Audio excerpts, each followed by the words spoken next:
Ieklausies Rīga Dimd 94,5 MHz. Rīga Radio.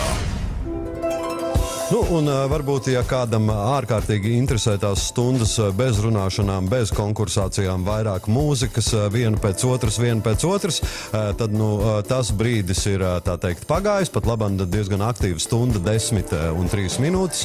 Un līdz 11:00 jāteic, ka veseli 2 konkursi izskanēs 94,5, bet par visu pēc kārtas.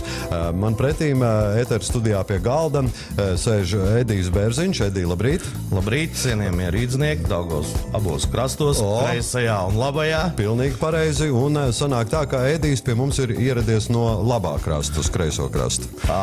Šorīt ierados no kreisā krasta, bet pabūdams arī labajā. Paspēj, ja? Saruna šodien no rīta laikam vairāk iznāks par labo krastu. Jā, šodien saruna iznāks par labo krastu, un varbūt, ja kāds no klausītājiem tieši tāpat kā es, varbūt nezin precīzi un nemācēs pateikt adresi un nemācēs varbūt kaut ko pastāstīt par apkalpojošo personālu un interesantām lietām ēdienkartē, tad pilnīgi skaidrs, ka, ja gadījumā mums saka Padī Vīlants, mēs uzreiz sakam Vecrīga, pilnīgi viennozīmīgi. Un tā tas ir jau sen, bet par to senumu mēs parunāsim pašā mūsu sarunas noslēgumā. Tas būs apmēram kaut kur 20 pāri 10, kad arī uzdosim jums klausītāju jautājumu, bet pagaidām parunāsim par Padī Vīlants ārkārtīgi eleganto un, kā man Edijs pat izstāstīja aizkadrā, izrādās arī ārkārtīgi vēsturiski nozīmīgo ēku, kurā atrodas šis te pubs. Nu, tad varbūt Edija arī sāc lēnā garā. 1700, dzīves ir 750. gadā, Haberlands pats. Kā jau Edvards pieminēja, mēs te aizkadrā pāris vārdos pieskārāmies sarunas tēmai, un tādā sakrā, ka jebkuram bāram, restorānam, krogam, kāds arī ir Padī Vīlants, nenoliedzami viens no svarīgākajiem faktoriem ir atrašanās vieta un vēlreiz vieta. Bet varbūt arī ne tikai tīri geogrāfiskā novietojumā, bet arī emocionālā. Ar kaut kādiem saistītiem vēstures faktiem. Un šeit interesants moments ir tāds, ka Padī Vīlants ir izvietots 1798. gadā uzbūvētā ēkā, kuru ir būvējis viens no izcilākajiem Rīgas arhitektiem visas Rīgas vēsturē, un proti Kristofs Haberlands. Haberlands, jā, viņš vācu balta arhitekts, Rīgas galvenais būvmeistars ir bijis un viens no spožākajiem Latvijas klasicisma arhitektiem, bet klau, vai tad tiešām gadiem un gadsimtiem ritot nekas nav mainījies tajā ēkā, un Padī Vīlants ir tāds 1700. gada interjerā, tā teikt, ieskauts? Nu, gluži tā teikt nevarētu. Protams, ka pa šiem gadsimtiem telpas ir skārušas dažādas izmaiņas un rekonstrukcijas, bet apbrīnojami ir tas, ka neskatoties uz to, joprojām ir pieejams atsevišķs publiski, teiksim, pieejams mūsu apmeklētājiem atsevišķas arhitektoniskās detaļas, kas ir saglabājušās no 1800. gada faktiski. Klausies, nopietna lieta. Bet tur arī no tiem 1700. gadiem jau ir bijusi kafejnīca vai kaut kāda ēstura vai kaut kas tāds? Par to, teiksim tā, es acīm redzot neesmu tik labi izpildījis savu mājasdarbu un nevarēšu smalki izstāstīt par periodu līdz apmēram no 1800. līdz 1920. un 1930. gadam, bet šeit ir pilnīgi skaidri un gaiši vēsturiski zināms fakts, ka līdz otrajam pasaules karam šajās telpās ir atradusies tolaik tajos gados viena no populārākajām Rīgas izklaides vietām, un proti Reinera kafejnīca. Klausies, tad jau jūs vēsturisku taku turpinat mīt arī, jā? Jā, un šeit ir tā sasaiste ar to, ka, acīm redzot, Padī Vīlants īrkrogs ir tādā kā dieva noliktā vietā. Atrodas tur, kur tam būtu jāatrodas. Jā, tur tam būtu jāatrodas, un līdz ar to jādomā, ka tas ir par pamatu arī pašu Padija Vīlants ilgadīgajai jau vēsturei. Nu, klausies, Edija, ja jau mēs esam saplānojuši tagad ēteram veselu nedēļu un pats tu smaidīgs jau no pašā grīta sēdi, tad tas arī varētu būt pierādījums tam, ka viss notiek tā, kā tam ir jānotiek. Bet, Klau, Padija Vīlants, tas ir īru kroks vai paps? Un ko tad nozīmē paps un ko sevī ietver jēdziens īru kroks? Nu, mums latviešiem un varbūt latviešu klausītājiem vārds kroks, acīm redzot, kad būs ausī tīkamāks, saprotamāks un pierastāks. Pierastāks, jā, bet ģenerāli jāsaka, kad izpratni par pubu un vai starp pubu un krogu, ja, nav būtisks atšķirības. Bet tomēr vēsturiski fundamentāli, ja, nozīme vārdiem, abiem nosaukumiem ir viena. Pulcēšanās vieta. Jā, bet pubu kā tādu izcelsme un vēsture gan laikam atšķirās no latviešiem tradicionāli pierastās. Ja mēs atceramies, kad krogi senatnē Latvijā bija ceļi iebrauktos, kur mainīt zirgus un tādas lietas, atpūsties, pārlaist nakti un visādi citādi. Sabojāt attiecības ar cienītu, pārlaižot vairākas naktis. Nu, un tad kā? Tad pubu vēsture ir aizsākusies Paps izcelsme no angļu valodas ir no vārdiem public house, kam gan nav nekā absolūti kopīga, teiksim, varbūt ar šo vārdu salikumu skanējumu mūsdienās. Nu, zin, kā arī 2013. jau tur vairāk runā par masāžu un citām kaut kādām veselīgām lietām. Dievs pasarg. Tas, lai paliek. Švānkungs, Dievs pasarg. Tas, lai paliek. Tas, lai paliek sliktajiem zēniem.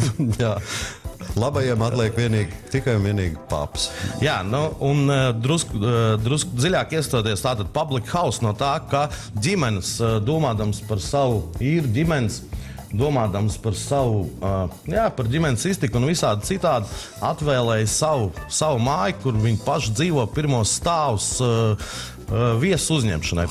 Principā sākumā tas bija acīm redzot tā, kad kā mēs tevim būdam labi kaimiņi kādā ciemā vai vēl kā, staigādam viens pie otru ciemos pēc smagas darba nedēļas vai smaga darba rīta cēliena tavā gadījumā. Lēnā garā tas attīstījās, un cilvēki, kā teikt, varbūt kādam tā viesu uzņemšana izdevās labāk, kādam sliktāk, kur nekas nav mainījies arī mūsdienās. Kāds to dara labāk, kāds to dara sliktāk. Mēs to cenšamies darīt pēc iespējas labi. Atkal jau ceru, ka mūsu ilgadība ir pierādījums tam. Jā, un tā tas lēnā garā attīstījās. Cilvēki laikam saprata, ka uz to var kādu kapeiku piepelnīt klāt, un evolūciju mēs redzam. Tāpēc man skaidrs tagad ir, no kurienes ir nākuši, un sevišķi Anglijā novērojam ir tie restūzīši, kad visa šiverēšanās un viesu uzņemšana un lustas notiek pirmajā stāvā, bet otrajā stāvā tur jau vairāk tā kā dzīvošana notiek. Saka, Edija, vai tu arī dzīvo Vecrīgā virs Padija Vīlants? Bieži vien, jāsaka. Bieži vien, jā, man bieži vien. Kā būdams vadītājs, varbūt ar to nepienākās lepoties, ka tu ārpus kaut kādu nosacītu darbu laiku atrodies joprojām savā darba vietā. Bet, jebkurš logāls, vai tas ir paps vai kāda cita rakstura izklaides vieta, kur tu vai ēdināšana vai bārs, noteikti nav tas pateicīgākais biznesa veids no organizatoriskā viedokļa, jo, ja tu gribi panākt kaut kādas vērā ņemams rezultātus un būt pārliecināts par kvalitāti un par tavu viesu labsajūtu, tev ir jābūt maksimāli iespējami pašam klāt uz vietas un ir jāredz. Ir jāpalīdz darbiniekiem, ir jāpalīdz personālam ar palīdzību. Citreiz pat arī jāpieliek roku pie kādiem darbiem. Jāiela ir pinta un jāiznes ir varbūt arī kāds ēdiens. Edija, līdz Padija Vīlants sākās, tu biji arī apmēram tajā pašā jomā darbojies un šiverējies. Tev bija kaut kādi pilnīgi citi darbi un pienākumi. Nu jā, es esmu no tiem puišiem, kas visu savu apzināto dzīvi un visas manas darba gaitas ir saistītas tieši ar bāriem un restorāniem. Klausies, un tad jau tas ir tāds dzīves stils. Jā, savā ziņā tas ir pārvērties par varbūt par tas ir gan darbs, gan maizes darbs man un arī manai ģimenei. Un, jā, tas ir darbs un dzīves stils. Šeit acīm ir jāsaka, kad jā, es esmu laimīgs, savā ziņā laimīgs džeks tādā izpratnē, ka priekš daudziem tas noteikti ir sapņu darbs. Nu, ko tad džeks labākajos gados var vēl vēlēties? Kroks gardumu, papilnam. No malas vērojot, liekas, ka daudz slīst straumēm, ēdieni čurkst un skaists meitenes apkārt un vienmēr jautrība un labs garastāvoklis, bet tā ir aizberga saucamā redzamā daļa. Neredzamajā daļā negulētas naktis, strādāšana un vēlreiz strādāšana. Un te, ja es ieskatos mūsu nedēļas plānam, tā teikt, uz otrdienu, trešdienu, ceturtdienu un arī piekdienu, tad jāteic, ka tiešām tev ir darba 27 stundas diennaktī, jo tavā pārziņā noteikti ir jebkurš karaoke pasākums, kurš notiek pie tevis padijā. Tavā pārziņā ir katrs ēdiens, par kuru rūpējās padīja Vilants šefpavārs Aleksandrs Boļšakovs. Tavā pārziņā ir katrs viesmīles smaids, solis un veiksmīgi pienests ēdiens. Īsāk sakot, daudz tev ir un dažādi apakšu uzņēmumi tajā padīja Vilansā. Jā. Tā ir. Paldies visiem pieminētajiem cilvēkiem. Protams, kad bez viņu ieguldījumu, bez viņu profesionālajām zināšanām, attieksmes un darba noteikti mēs nebūtu tur, kur mēs šodien esam. Tā ir 10 un 15 minūtes. Tā, par pubu mēs visu noskaidrojām. Noskaidrojām to, ka to varētu dēvēt arī par īru krogu, ja jau no tās zemes, tā teikt, nācis pār visu pasauli. Bet stāstīja, Edī, kas tas tāds padījis Vilants ar lielajiem burtiem rakstīts? Tā tad kaut kāds īpašnieks, jā? Šeit ir vēl viena interesants vēsturisks moments, fakts saistībā ar pubiem un saistībā tieši ar īru pubiem. Kā jau sākumā pieminēju, pirmie pubi tika veidoti, atvērti dzimtas mājās, dzimtas īru īpašumos. Jā, un attiecīgi no turienes ir arī vēsturiska tradīcija, ka pubi parasti tiek saukti kāda ievērojama vai cienījama tās dzimtas pārstāvja vārdā. Un nav arī izņēmums padīja Vilants, kuru 1995. gadā atvēra Valdis Bērziņš, kas ir Austrālijas latvietis, kur vecāki pēc otrā pasaules kara devās bēgļu gaitās uz Rietumu Eiropu, vēlāk uz Austrāliju. Un Bērziņa kungs paņēma par līgavu, par sievu, īrieti, īru skaistuli, Džūliju, priekš latviešu klausītāju Jūlija, tanī laikā Velants, kuru šodien ir Jūlija Bērziņš. Un redzot, viņam gan, teiksim, pamat biznesa un pamat darbības veids nav saistīts ar kaut kādiem pubiem, restorāniem vai tādu veidu darbību.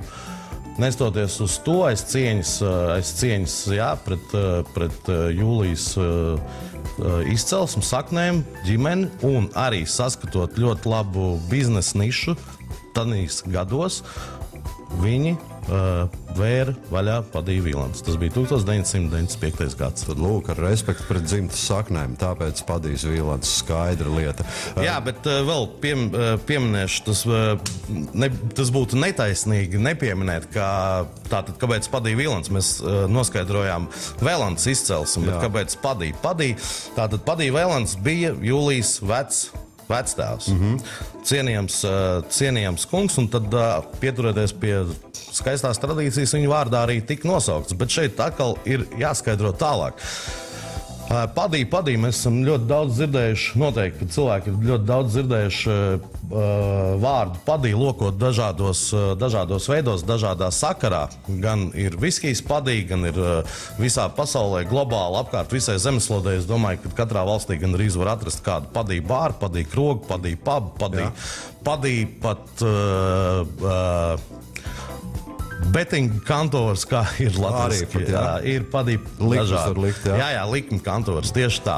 Tad lūk, padī ir populārs, faktiski viens no populārākajiem īru vārdiem, kurš pasaulē jau ir kļuvis par sinonīmu. Tas vairs nav vienkārši vārds, ja? Populārākais kā latviešiem ir Jānis vai amīšiem un britiem Džons un krieviem Ivans, tad īriem ir padīs. Kurš tātad gadiem ejot ir kļuvis jau faktiski par sinonīmu. Un ir tāda tēze, ka arī tu, Eduard, atnākot pie mums ciemos uz Padīju Vilants, savā ziņā arī kļūst jau par Padīju. Ok, skaidra lieta. Labi, cienījamie klausītāji, mums jāieslīgst ir nelielā muzikālā pārtraukumā, lai sagremotu vēsturisko un visādi citādi nodrīgo informāciju par pubu vai īru krogu Padīju Vilants, un tad pēc minūtēm 3 mēs ar Endiju Bērziņu sarunu par Padīju Vilants. Labojums. Endijs Bērziņš. Endijs, sveiciens Endijam no Saulēm. Endija, es tev vēl pieminēšu. Man vēl ir pielips nedaudz Endijs, bet Edijs Bērziņš no Padīju Vilants. Jā, cerams, ka Endijam viss kārtībā Somijā ar slēpēm un ragviņām un tā tālāk, bet šajā nedēļā tikai un vienīgi īru krogs Padīju Vilants. Rīga Radio 94,5 FM. Pandas are Chinese. They like bamboo. They're very cuddly looking. Many attempts of breeding pandas in captivity have proven fruitless. However, when in the wild, they do it panda style.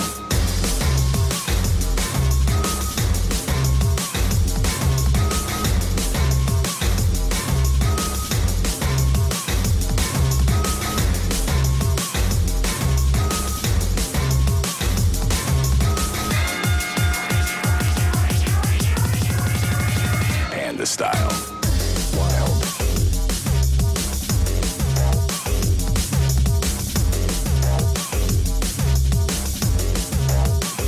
Panda style.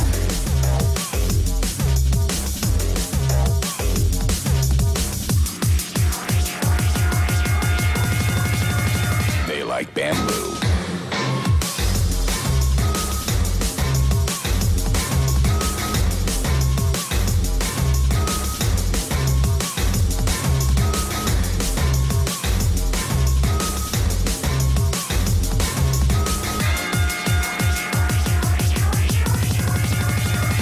Style.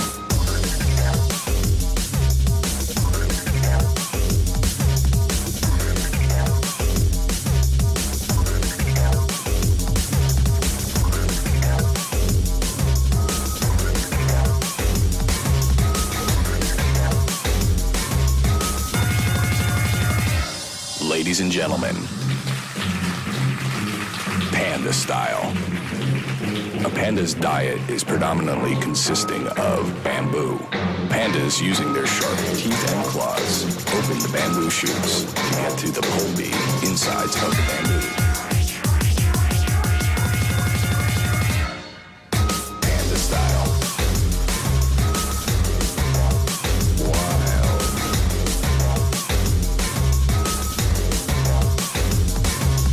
Panda style.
Rīga Radio.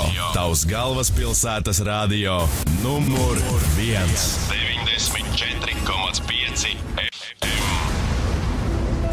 Nu, lūk, pandas ir saņēmuši savus bambus dzinumus, bet mēs brokastu un pirmspusdienas laikā turpinam sarunu ar Ediju Bērziņu. Edijs Bērziņš ir Padija Vīlens līdzīpašnieks, un kā iepriekšējā sarunas cēlienā mēs uzzinājām visu vēsturi, kas saistīta ir ar celtni, kurā atrodas īrkrogs Padija Vīlens. Mēs uzzinājām, no kurienes nāk šis nosaukums, un uzzinājām, ka principā arī švāns, ja ierodās Padija Vīlensā, automātiski kļūst par Padiju, jo Padijs tā ir tāda ārkārtīgi populāra īriem vīriešu vārdaštēle. Bet, Edij, šajā brīdī es gribētu tomēr tev pajautāt nedaudz par tādām garšīgām un taustāmām lietām ik katram Rīgas ciemiņam, ik katram Rīgas iedzīvotājiem. Respektīvi, ko jūs tur darat tajā savā īru krogām, ko jūs tur ēdat, ar ko cienājat, tā teikt, ciemiņus, un ar ko iepriecinat ciemiņus, respektīvi, kas jums tur pasākumu kartē ierakstīts. Es tā skatos, ka mums būs Mo atnācis rītdien jau, un viņš ir Padija Vīlens karaoke vadītājs. Mo ir feins vīrs, kurš, teiksim tā, viņš nav tikai karaoke vadītājs, kas varbūt nav galvenais, uz ko nav galvenais uzsvars izklaides iespēja ziņā pie mums Padija Vīlens, bet Mo ir ļoti, ļoti vērtīgs, labs, atraktīvs un draudzīgs jebkuru izklaides pasākumu organizators, teiksim, vai cilvēks, kurš ņem aktīvu dalību organizācijā pie mums Padija Vīlens, bet vairāk par gastronomiskajām iespējām, vairāk par gastronomiskajām iespējām Padija Vīlens īrkrogā Grēcinieku ielā. Atkal jau ir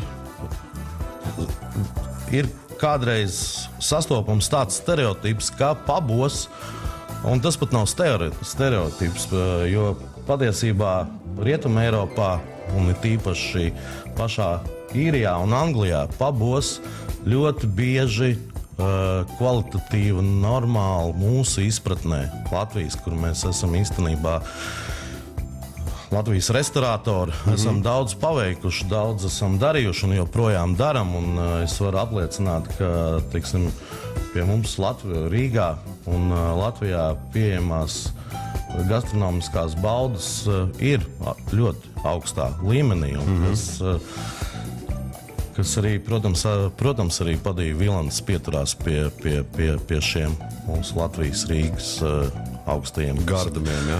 Augstajiem standartiem, un ne tikai, un gardumiem. Bet ko es ievadā gribēju teikt, par to stereotipu, ka ēdiens, normāls ēdiens pabos. Citur ir pabi, kur tu atnāc un tu neko vairāk par čipšiem no pakas nemaz pasūtīt nevar. Tā kā kārtīgā pludmales kafejnīcā. Bet Padija Vīlens tas ir pilnīgi cits stāsts, un mums ir ļoti laba, kvalitatīva, diezgan jāatzīst plaša ēdienkarte. Es nelieku uzsvaru uz plašu, jo nelieku uzsvaru uz plašu, tāpēc, ka es pats neesmu no tiem restorātoriem, no tiem arī vadītājiem, kurš atbalsta milzu garas, plašas ēdienkartes ar daudz nosaukumiem un dažādiem veidiem, kas mulcina cilvēks, mulcina apmeklētājs, un viņi nevar norientēties, saprast bieži, kur viņi, kas tas ir un kā un kāpēc, kamēr tu šķir vienu lapu, otru, trešo, tikmēr varbūt tās tur kaut kas ir licies bijis saistīts, tu esi ticis varbūt tās pie pamatēdieniem un jau vairs nesaproti, ko tu gribēji uzkodā, vai tu gribēji zupu vai ko, un tad kur, vai vispār bija zupa. Paņemšu alu labāk, miesu. Jā, nu tieši tā, jā. Bet neskatoties, mēs, acīm redzot, vairāk esam domājuši par to, lai tas piedāvājums būtu interesants un unikāls. ar ko mēs esam interesanti un ar ko mēs esam neparasti. Tagad lūdzu nevienu nesamulst un būt gataviem tādam kā pārsteigumam. Es arī izstāstīšu no kurienes kājas aug un kāpēc tas tā ir. Un proti, mēs Padija Vilens piedāvājam indiešu virtuvi. Ne tikai. Protams, kad ir pieejams ļoti, ļoti labā baudāmā kvalitāte arī saucamie tradicionālie kroga ēdieni, ja, kas atkal savā ziņā varbūt nav tik milzu sarežģīti un neprasa kaut kādu ilgstošu smalku sagatavošanas darbu, bet toties, kuri ir saprotami, garšīgi un no kuriem tu arī jūties paēdis, bet ne tikai uzēdis. Atgriežoties pie indiešu virtuves. Kāpēc indiešu virtuve? Jā, no kurienes aug kājas? Kājas aug no pieprasījuma. Ziniet, pieprasījums, es atvainojos, pieprasījums diktē, acīm redzot, piedāvājumu. Un Īrija, Miglainais Albions, ja, viņu platumu grādos karīs un tādas lietas ir jau gadiem populārs, un faktiski jēdziens karīs vai karī virtuve tajos platumu grādos jau vairs īsti laikam arī nemaz neasociējās ar Indiju. Ir karīs, ir vietējo? Kalūdz? Vairāk asociējās ar pašmāju vietējo? Jau ir iegājies sadzīvē, kā es negribu, es tagad lūdzu nevēlos nevienu nekādā veidā aizskartoju vai kaut kā savādāk, bet es uz to skatos, ka tas ir, teiksim, viņu platuma grādos tas pats, kas šeit pie mums suķi karbonāda ar štovētiem kāpostiem un tādas lietas. Ok, taisnība jau ir un visiem ir zināms, ka mēs šeit Rīgā jau izskatās, kad esam lēnā garā pārdzīvojuši milzīgo turistu plūsmu no Miglainā Albiona puses. Un tātad tas bija katalizators tam, kāpēc ne, ja ir pieprasījums, un arī tas ir fantastisks garšīgs ēdiens. Tas ir nāk no austrumiem ar viņu bagāto, reāli bagāto, plašo un tādu garšvielu izvēlu un garšvielu izmantošanas tradīcijām, kas neatstāja vienaldzīgi nevienu gastronautu.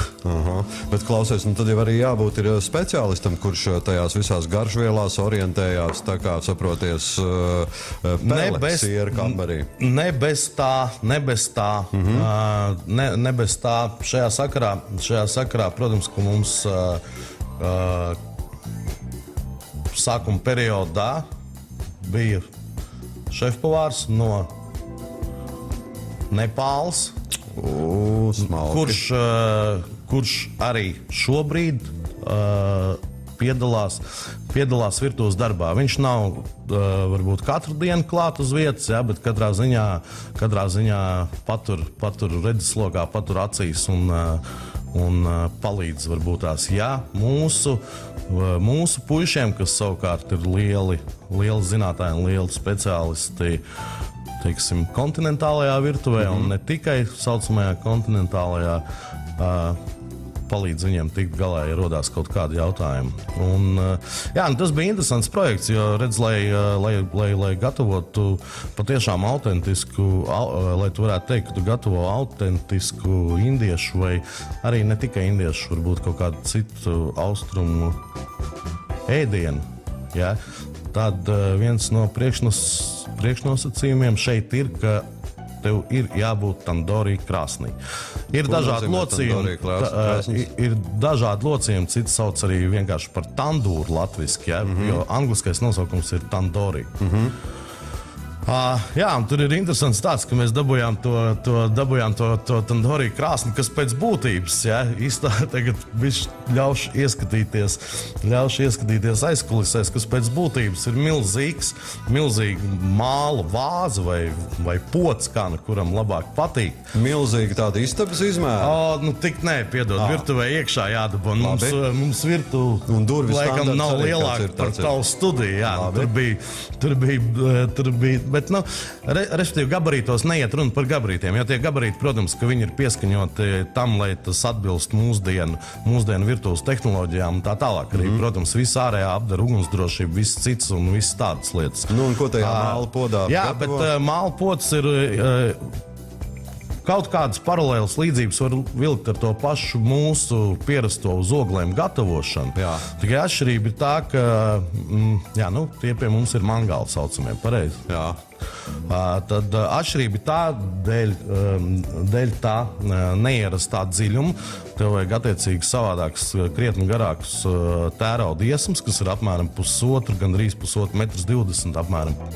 1,20 m gari, tad to attiecīgi pirms tam garšvielās sagatavoto, iemarināto vai gaļu, vai zivu, vai ko tu esi izvēlējies. Tas var būt arī siers, panieres siers vai svaigs siers, kā pie mums, kā tas ir zināms pie mums. Tu liec uz iesmiem un iegremdē iekšā tādā māla podā, kur atkal dēļ tā poda konstrukcijas ir milzīga augsta temperatūra tiek panākta. Jo gan māls uzkarst, gan arī siltums tik ātri neizgaro ārā. Jā, tieši tā. Attiecīgi tiek panākts tas, ka dēļ tās augstās temperatūras tas ēdiens ļoti ātri sagatavojās, salīdzinoši ātri. Es negribu teikt, protams, nekādā ziņā tas nenotiek. Tas nav dažas minūtes vai nav pāris minūtes, bet tas ir straujāk un ātrāk nekā tas ir, teiksim, gatavojot savādāk uz oglēm. Līdz ar to, ugunī tiek izmantotas kokogles. Tātad tur nav ne elektrības, ne gāzes, ne kaut kādas eļļas vai Dievs pasarg vēl kaut kas. Klau, vai jūsu padīja Vīlansā ir arī pusdienu piedāvājums ikdienā? Jā. Tā ir tāda populāra lieta strādniekiem. Es nezinu. Piemēram, Edvard, tie cilvēki, kas nāk pusdienās pie mums, aiziet viņiem pasakt, nosauc viņus pa strādniekiem. Es negribu, tagad atkal nevar saprast. Strādnieks skatās uz mums, nestrādnieks skatās uz mums un domā, kā viņi te tagad izlīdās no šīs situācijas. Tiks ārā no situācijas. Bet nē. Jā, strādnieki esam mēs visi pareizi, un tagad mēs ar tevīm arī strādājam, un strādnieki un darbinieki un tā. Jā, pusdienu piedāvājums ir populāra lieta pie mums. Mēs, protams, pie tā strādājam ļoti, ļoti, ļoti cītīgi. Katru dienu ir piedāvājums ir pieejams savādāks par visnotaļ demokrātisku cenu un atšķirībā no citām vietām,